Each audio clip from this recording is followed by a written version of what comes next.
Hello and welcome to the One Life Church devotional series where we cover the entire Bible in 20 months. Well, today's chapters are Psalm 9 and Galatians 4. Now, in Galatians 4, Paul continues with his argument against the heretics that have come into the early church and said that when you become a believer, you've got to observe Jewish customs. You've got to become Jewish. You've got to become circumcised. You've got to, sit down on the Sabbath and do nothing like that. You've got to watch your dietary laws. He says, what nonsense. And he divides this chapter up into three main sections. The first one, he says, now, if you are a slave, you don't have access to the inheritance.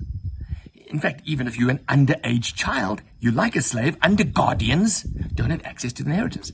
He says, but at the right time, when a child gets of age, it gets access to the inheritance. Now, he says, at the right time, Jesus came. And we're no longer under guardianship now. We're no longer slaves now. We're actually adopted sons. And this is what he says. He says, he didn't only make us adopted sons, he gave us his Spirit, the Holy Spirit, who testifies that we are children of God. By him we cry, Abba. That's the Hebrew word for father, dad. He says, you legitimate children of God. So he says, now moving to phase 2, what's happened to you? Why have you gone back to observing these rules and observing these festivals and observing all these days? He says, what's happened? You've become a slave again. It's like you've become, he calls them weak and miserable principles. And then he says, remember how I came to you. I didn't come with eloquence. I came in weakness. In fact, I had a sickness and you had to put up with me. You had to suffer. And I presented you the gospel. He says, now I'm suffering. I'm looking at you, and then he says, I will struggle and I'll strain until Christ be formed in you. He says, I'm interceding. I'm asking God. I feel like a woman giving birth. Not until laws and regulations and religion is formed in you, until Jesus is formed in you. Walk in your inheritance. And that picture of a woman giving birth reminds him of the two wives of Abraham. This is how he ends this chapter.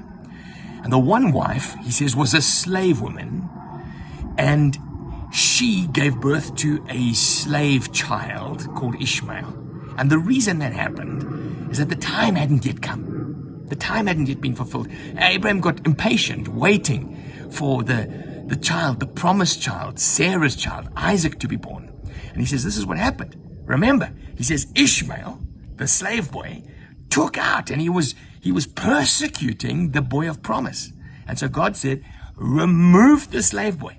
Send Hagar and Ishmael away, because that isn't how I want my people to live. I want them to live free. I want them to live as children. I want them to live as part of the inheritance. He says, so I've got some mountains behind me here. He says, look at it this way. There's Mount Sinai where the law came. That's symbolic of the slave woman and the slave, the law, the stewardship and the guardianship of the law.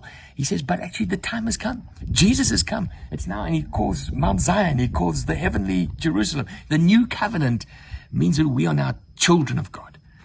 And so he continues his plea for them he says, be careful of these guys who are going to alienate you from me and you from the gospel. Now, in Psalm 9, David is, really it's another lament saying, but he does it differently this time.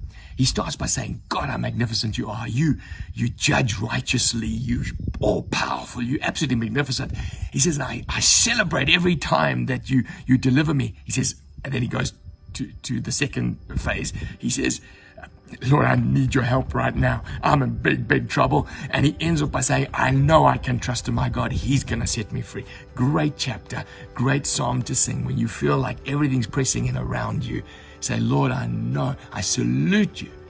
And so David's actually praising God even before his deliverance happens. That's probably the key of this particular psalm.